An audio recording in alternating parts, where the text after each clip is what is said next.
আজকে আমরা চলে আসলাম সীতাকুণ্ড ভাবের হোটেল, জনপ্রিয় হোটেল। এই হোটেলের নাম সবাই শুনেছেন ইদানিং। এখানে চুই জালের গরুর মাংস, চুই জালের খাসির মাংস সহ ভর্তা সহকারে সবকিছু পাওয়া যায়।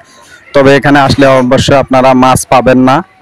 মাছ ছাড়া শুধু গরুর মাংস এবং চুই জালের খাসির মাংসই বিক্রি করে ওনারা।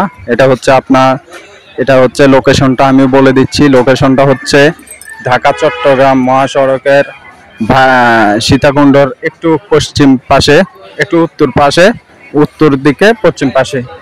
আপনারা আসলে এখানে দেখবেন, এখানে আসলে একটু ভিড়ভাট্টা পাবেন, একটু ধৈর্য সহকারে বসবেন, বসলে খাবার পেয়ে যাবেন। অনেক টেস্টি খাবার। আপনারা খেতে চাইলে চলে আসবেন ভাবির হোটেল সীতাকুণ্ড। এখানে আসলে অবশ্যই আপনারা ভালো মানের খাবার পাবেন এবং একটু ভিড় থাকবে, একটু সময় নিয়ে আসতে হবে আপনাদেরকে। ভালো থাকবেন। আজকে এই পর্যন্তই। ভাবির হোটেল থেকে ধন্যবাদ সবাইকে। আল্লাহ হাফেজ।